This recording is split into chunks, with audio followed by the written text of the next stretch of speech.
Shekhawati live थगन Shekhawati की। भाजपा प्रदेश महामंत्री एवं पूर्व मंत्री मदन दिलावर ने आज झुंझुनू जिला मुख्यालय पर एक निजी रेस्टोरेंट में पत्रकार वार्ता को संबोधित किया।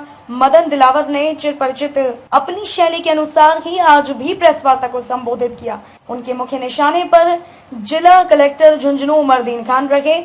वहीं उन्होंने राय माता मंदिर को लेकर प्रशासन पर साधु मंतों को धमकाने का आरोप लगाया। साथ ही जिला कलेक्टर को धर्म विशेष को संरक्षण देने का आरोप भी लगाया। उन्होंने कहा कि जिला कलेक्टर के लिए मेडिकल कॉलेज प्राथमिकता का विषय नहीं है, बल्कि जिले में कब्रिस्तान के लिए भूमि अलॉट करना है। इसके साथ ही उन्होंने कांकरिया हत्याकांड, देरवाला बालिका दुष्कर्म, पोंख सरपंच के मामले पर, खाद्य सुरक्षा योजना में अपात्र लोगों के जुड़े होने के मामले पर बोलते हुए उदयपुर वाटी विधायक पर भी बजरी पर गुंडा टैक्स लेने का आरोप लगाया। उन्होंने कहा कि मुख्यमंत्री अशोक गहलोत ने अपनी सरकार बचाने के लिए विधायक को खुली छूट दे रखी है।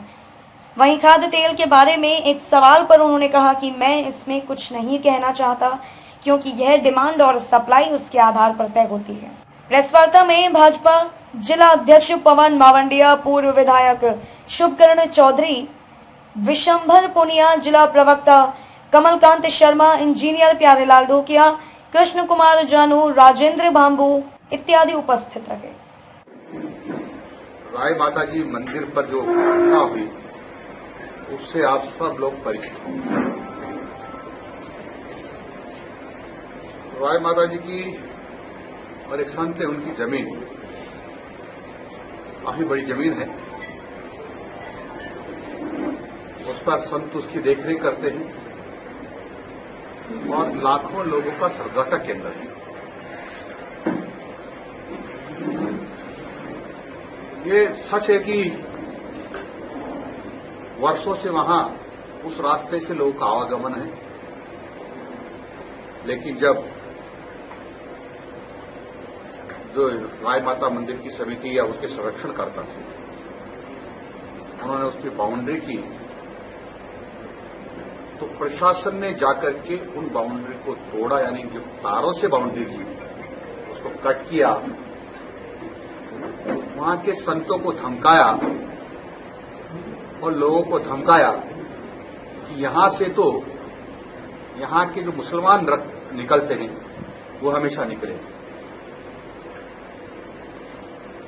मेरे घर की बाउंड्री, मेरे खेत की बाउंड्री या मेरे संरक्षण में जो जमीन उसकी बाउंड्री मैं करूं कि न करूं ये मेरी मर्जी है, लेकिन जिस दिन बाउंड्री में करना चाहूं उनको दुनिया की कोई ताकत रोक नहीं सकती।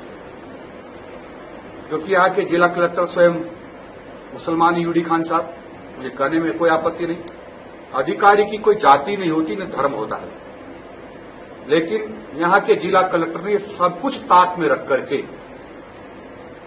एक धर्म विशेष का, अपनी जाति के, अपने समुदाय का संरक्षण करने के लिए यहाँ के लाखों लाखों लोगों की धार्मिक भावनाओं को ठेस पहुंचाने के लिए एसडीएम को भेजा, एडीएम को भेजा, एडिशनल एसपी को भेजा, और वह तारों की जो बाड़ थी या जो बाउंड्री है उसको कटवाया जो ठीक नहीं था।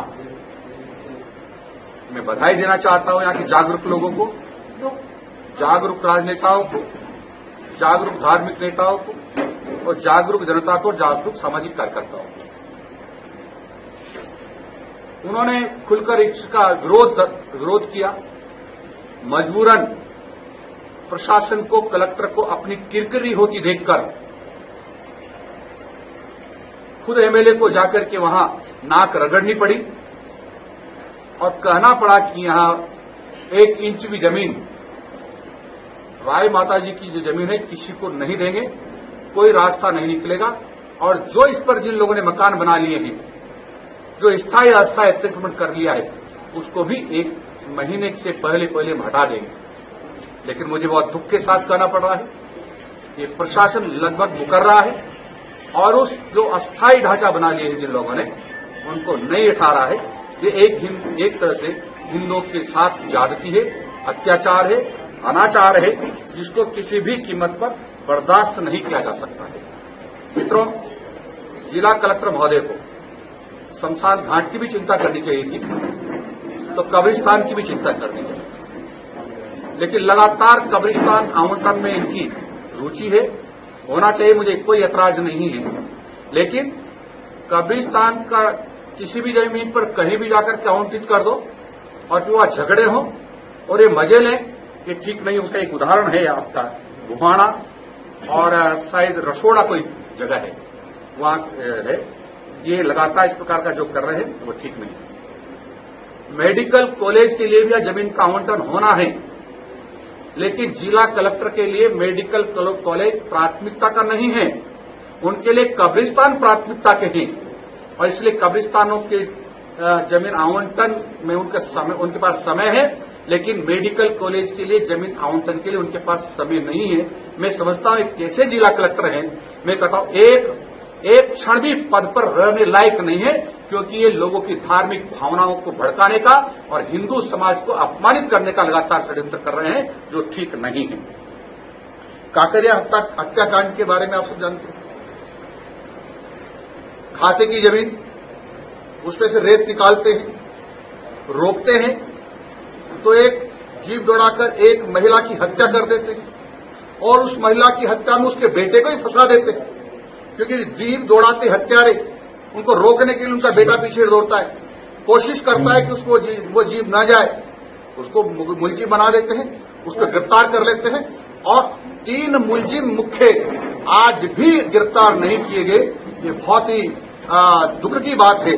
प्रशासन कैसे काम कर रहा है, क्या काम कर रहा है, मुझे शर्म आती है और दुख भी होता है कि क्या ऐसा जिला प्रशासन है जिस प्रकार से अत्याचार अनाचार को बढ़ावा देता है। मैं समझता हूं ये ठीक नहीं है। मित्रों, देर वाला 14 वर्षीय बच्ची के साथ दुष्कर्म होता है और वो 5-7 दिन तक यहां की पुलिस एफआईआर दर्ज नहीं करती है, और एफआईआर दर्ज करती है उसके बाद भी उसको एक ही व्यक्ति को गिरफ्तार करती है, जबकि मेरी जानकारी के अनुसार उसमें 4-5 लोग होने चाहिए और एफआईआर में 2 लोग लिखाए हैं और को वो लड़की जानती नहीं है, ऐसा उल्लेख बताया जाता है। लेकिन उनको गिरफ्तार नहीं करना, नाबालिग बच्ची के साथ ज्यादती करने वालों को, मैं समझता हूं ये पुलिस की मिलीभगत बलात्कार के साथ हो सकती है। मित्रों, यहां बजरी का तो अंधाधुंध है।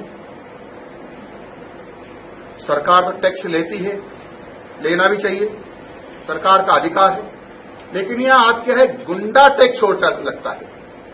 गुंडा टैक्स जो 300 रुपये ट्रॉली से लेकर के और 1500 रुपये डंपर तक, ऐसा मैंने यहां के लोगों से जानकारी में आया है कि 1500 लोगों तक होता है।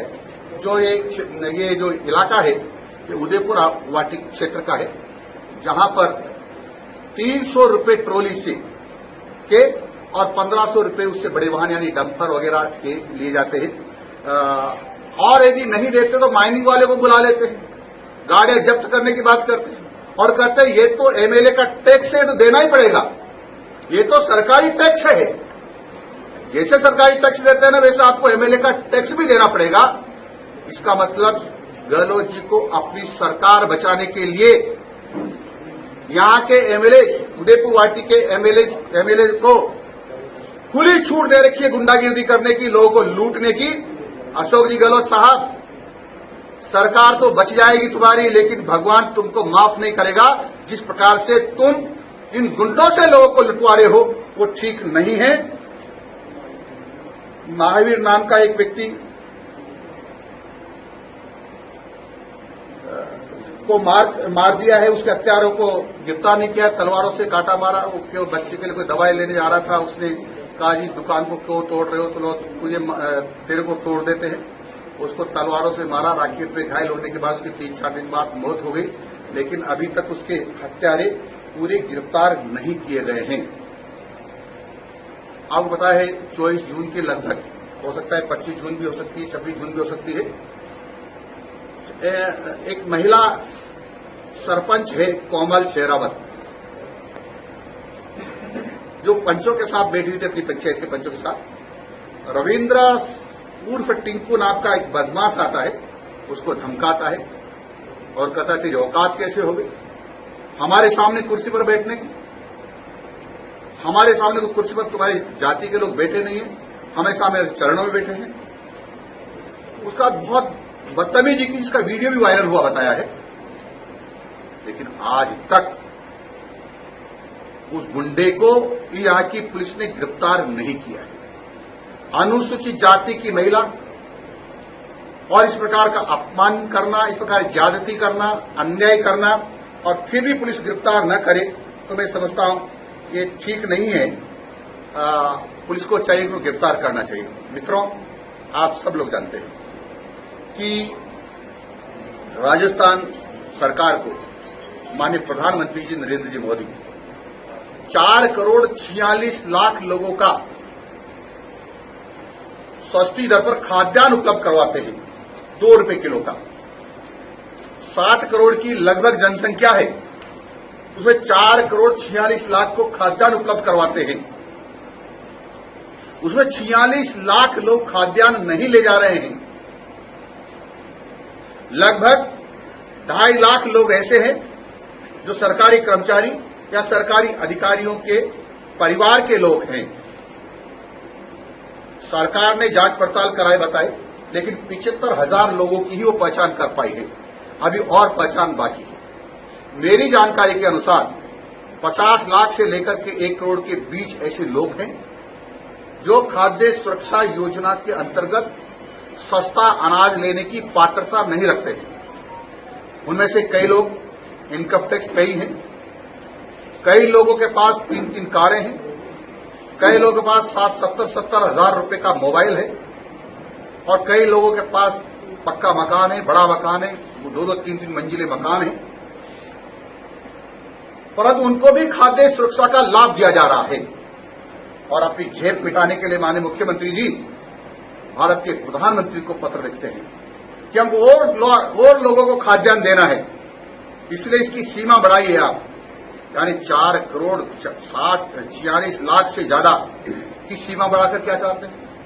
ये मुख्यमंत्री जी चाहें तो अपात्र लोगों को सूची से हटा करके लगभग 1.5 करोड़ लोगों को, गरीब लोगों को, जो गरीब हैं,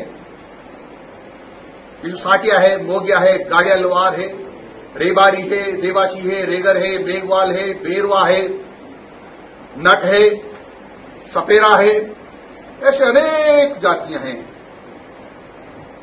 चाहे वो स्वर्ण होगी, चाहे शुल्कास होगी, शुल्ट्राइब्स होगी, गरीब सब में होते हैं। उन सबको ये खाद्यान्न उपलब्ध करा सकते हैं, लेकिन खाद्यान्न उपलब्ध नहीं करा रहे हैं क्योंकि इनकी चहेते लोगों को अनाज फ्री में देने के लिए ये षड्यंत्र कर रहे हैं। कई लोग तो ऐसे जो भारत माता को गाली देते हैं, वो देश का खाद्यान्न खा रहे हैं। कोई रोहिंग्या के समर्थक है, वो देश का खाद्यान्न खा रहे हैं जो पात्रता नहीं रखते हैं। मेरी माननीय मुख्यमंत्री जी से निवेदन है, अपील है कि तुरंत प्रभाव से ऐसे लोगों की जांच करवा करके इनको इस सूची से बाहर कीजिए, ताकि गरीब लोगों को, वास्तव में जो पात्रता रखने वाले लोगों को इस खाद्यान्न का लाभ मिल सके।